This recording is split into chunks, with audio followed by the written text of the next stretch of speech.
صرف 4 کام کرو.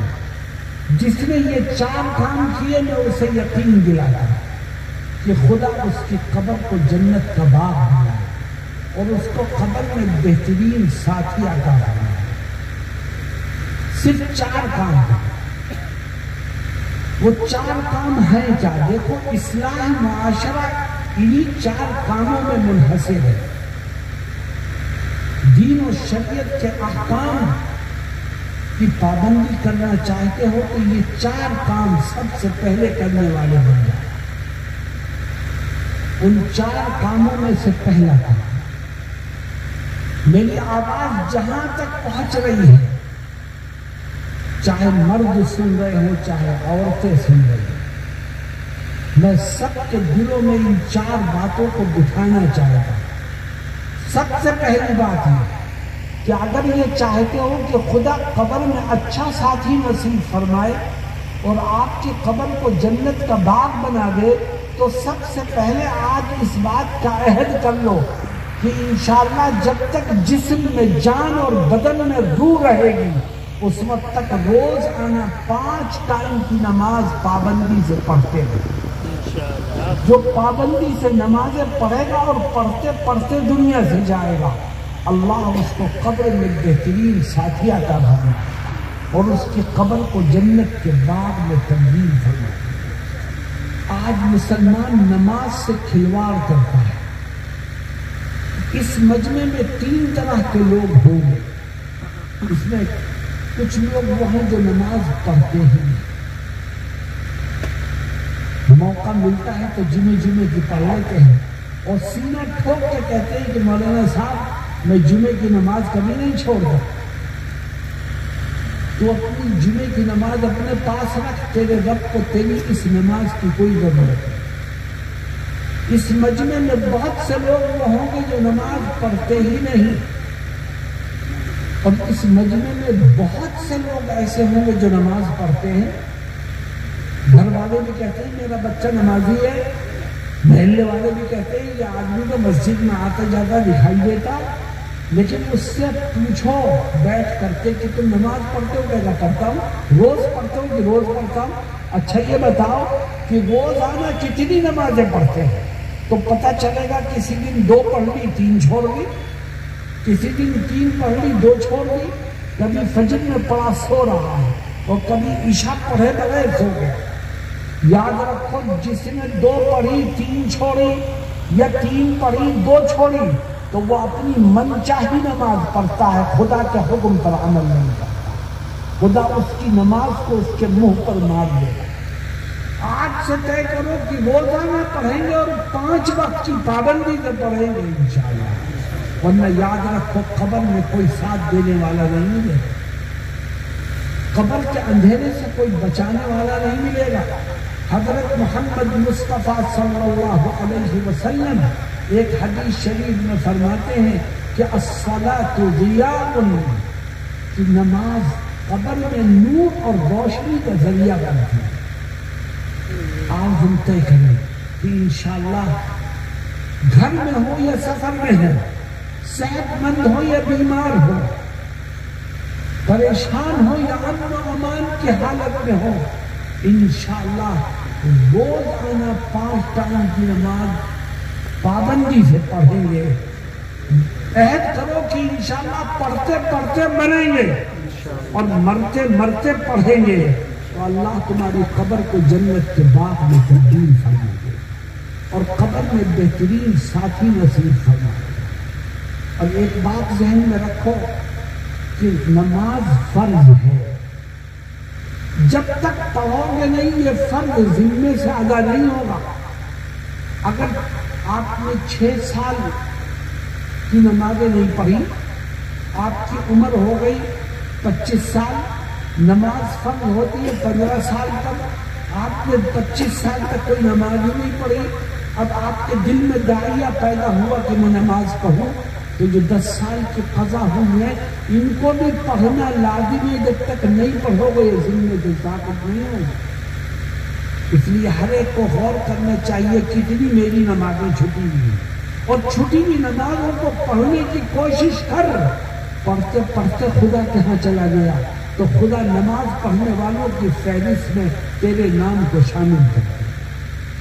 اللہ ہم سب کو عمل کی توفیق عطا فرمائے۔ دوسرا کام، اگر یہ چاہتے ہو کہ خدا آپ کو قبر میں بہترین ساتھی عطا فرمائے اور آپ کی قبر کو جنت کا باغ بنا دے تو ایک دوسرا کام بھی کرو، اور وہ دوسرا کام یہ ہے کہ آج سے طے کر لو کہ انشاءاللہ زندگی کے آخری سانس تک جو لقمہ میرے پیٹ میں جائے گا وہ حلال ہے۔ میں حلال کھاؤں گا، حلال کماؤں گا، اور حرام کھانے سے حرام کمانے سے اپنے دامن کو بچاؤں گا۔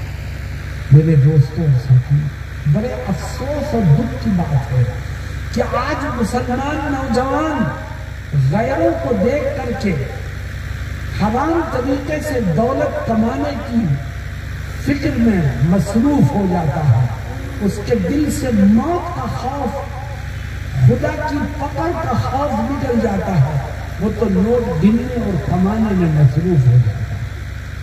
حالانکہ میرے دوستوں اور ساتھیوں، جو خدا نے ہماری تقدیر میں لکھا ہے ہمیں جتنا ہی ملے، چاہے حلال طریقے سے لے لو چاہے حرام طریقے سے لو، پر ملے گا اتنا ہی جتنا خدا نے تقدیر میں لکھا۔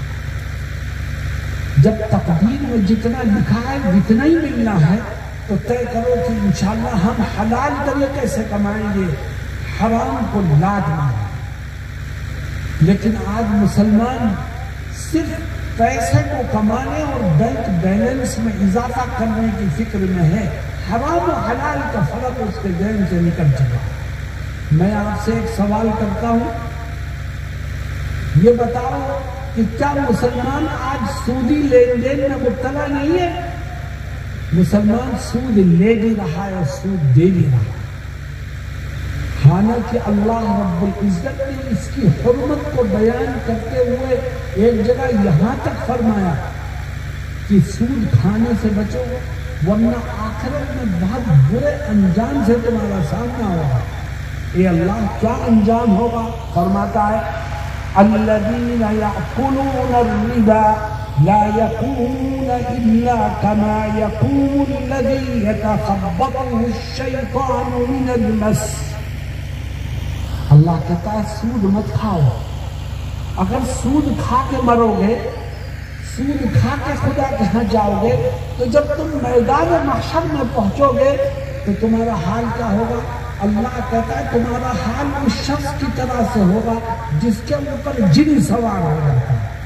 کبھی گرو گے، کبھی ہنسو گے، کبھی رو گے، کبھی چلو گے، کبھی زمین پہ لوٹو گے، ایسا لگے گا کہ تمہارے اوپر جن سوار ہو گیا ہے، اور ساری دنیا کے لوگ سمجھ جائیں گے تمہاری اس حالت کو دیکھ کے کہ یہ وہ بدنصیب ہے جس نے دنیا میں سود کھایا تھا، آج خدا اس کو یہ سزا دے رہا ہے۔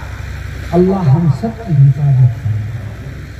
میرے دوستوں اور ساتھیوں، اگر یہ چاہتے کہ اللہ رب العزت قبر میں آپ کو اچھا ساتھی نصیب فرمائے اور آپ کی قبر کو جنت کا باغ بنا دے تو طے کرو کہ زیادہ کماؤں یا تھوڑا کماؤں، انشاءاللہ حلال کا کماؤں، اور اللہ رزق حلال میں برکت عطا فرمائے۔ برکت کیسے ہوتی ہے؟ ایک صاحب مجھ سے کہنے لگے کہ مولانا صاحب آپ کہتے ہیں رزق حلال میں برکت ہوتی ہے، تو کیا اگر میں 1000 روپے حلال کے کما کے لاؤں اور رات میں اس کو تکیے کے نیچے رکھ دوں تو کیا وہ 1000 صبح کو 1200 بن جائے گا؟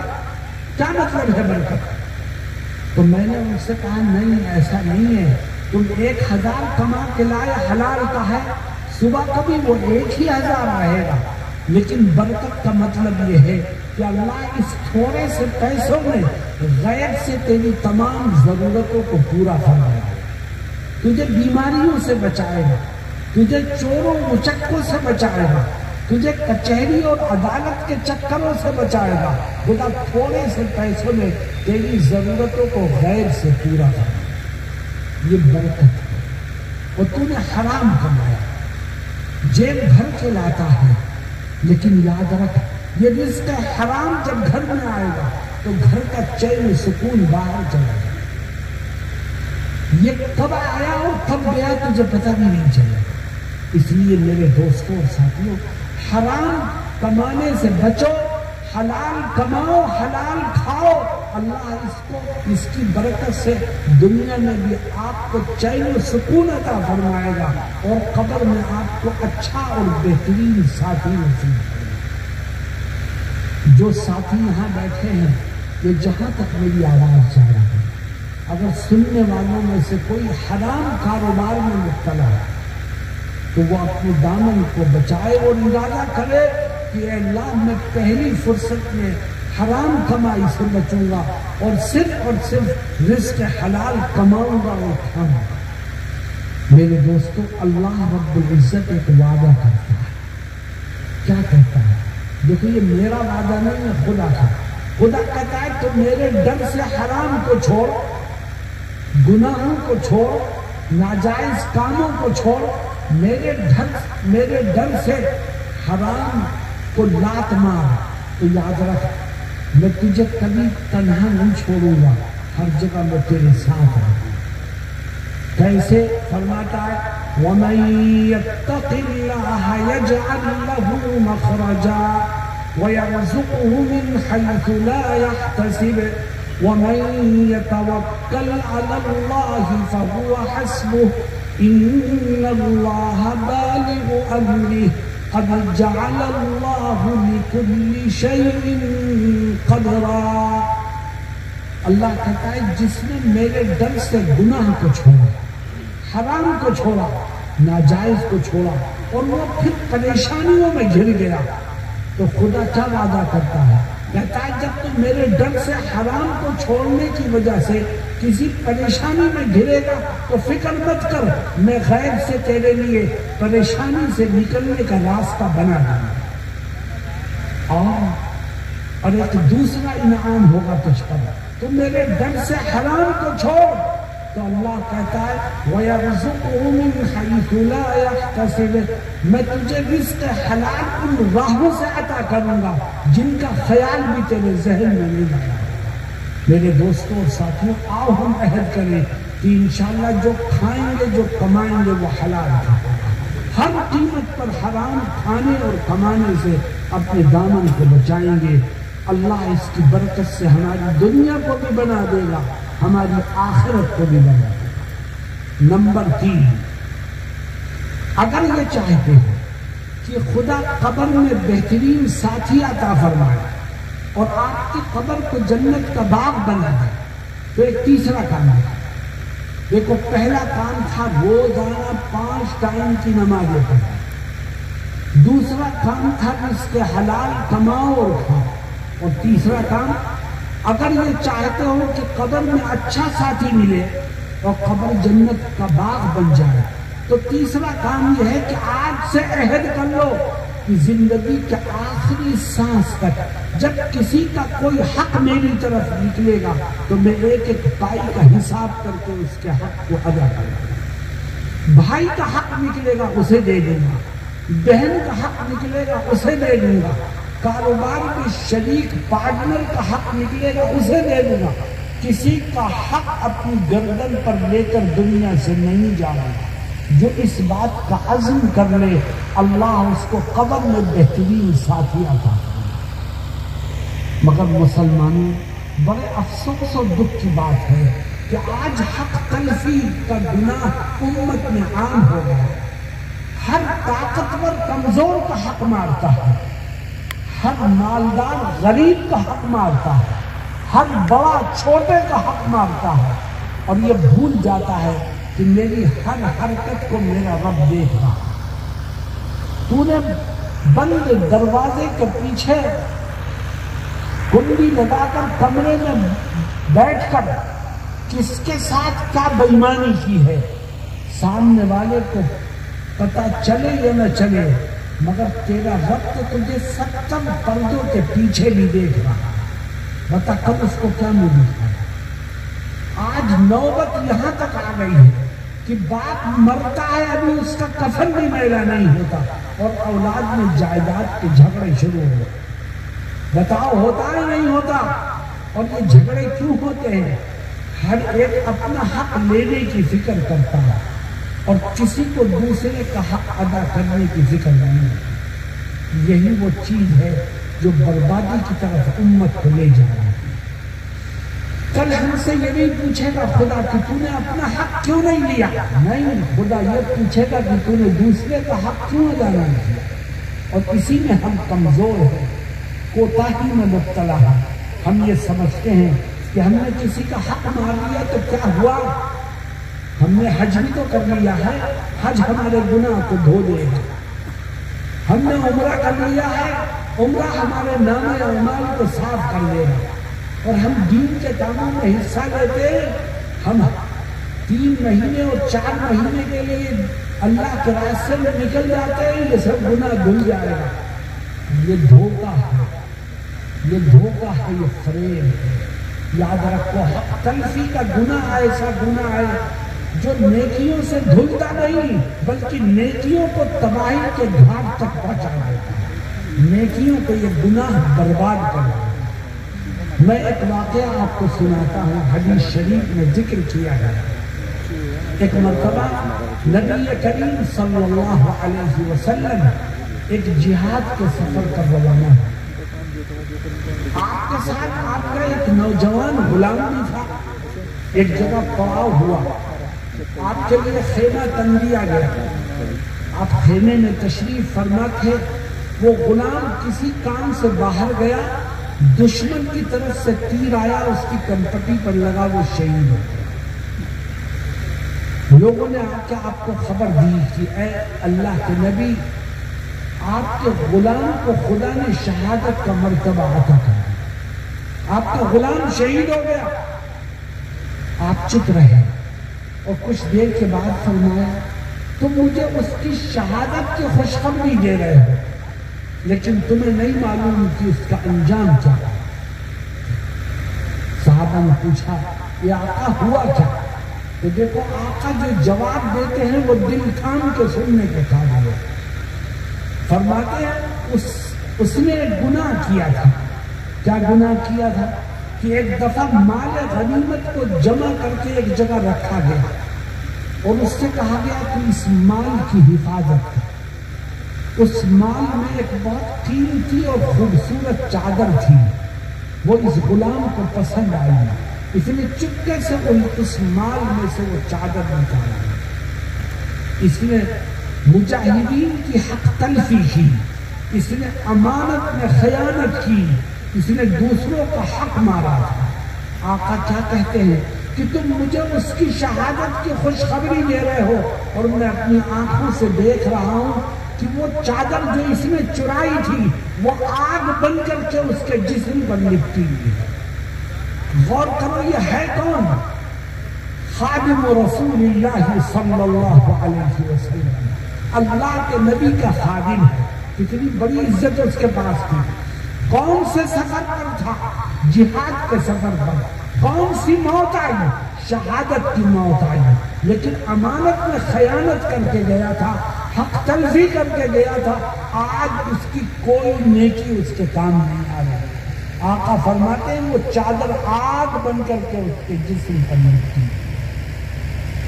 اس لیے میرے دوستوں اور ساتھیوں، آؤ ہم طے کریں کہ ہمیشہ حق تلفی کے گناہ سے بچیں گے۔ اور یہاں جو ساتھی بیٹھے ہیں، اگر ان میں سے کسی کی طرف بھائی کا حق، بہنوں کا حق یا دیگر رشتہ داروں پڑوسیوں کا حق یا کاروبار میں شریک پارٹنر کا حق نکل رہا ہو تو اللہ کو گواہ بنا کر دل دل میں یہ عزم کرو کہ اللہ میں پہلی فرصت میں اس کے حق کو ادا کریں گے بھائی انشاءاللہ۔ اللہ ہم سب کی مدد فرمائے۔ اور میرے دوستوں، آخری بات میں نے کہا تھا 4 کام کریں۔ آخری کام، اگر یہ چاہتے ہو کہ قبر میں اچھا ساتھی ملے اور اللہ آپ کی قبر کو جنت کا باغ بنا دے تو ایک چوتھا کام بھی کرے، اور وہ چوتھا کام یہ ہے کہ آپ سے عہد کر لے کہ انشاءاللہ زندگی کے آخری سانس تک ہر قدم پر اٹھتے بیٹھتے چلتے پھرتے کھاتے پیتے حضرت محمد مصطفیٰ صلی اللہ علیہ وسلم کی ایک ایک سنت پر عمل کرنا. جو آقا کی سنت پر عمل کرتے کرتے دنیا سے جائے گا، اللہ اس کی قبر کو جنت کے باغ میں تبدیل فرمائے. اللہ اس کو قبر میں بہترین ساتھی نصیب فرمائے. مگر میرے دوستوں، مجھے شکایت غیروں سے نہیں ہے، مجھے شکایت اپنوں سے.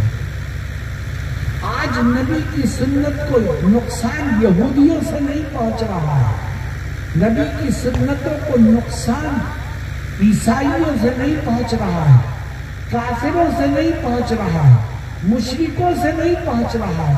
آج نبی کی سنتوں کو نقصان خود مسلمان پہنچا رہا ہے.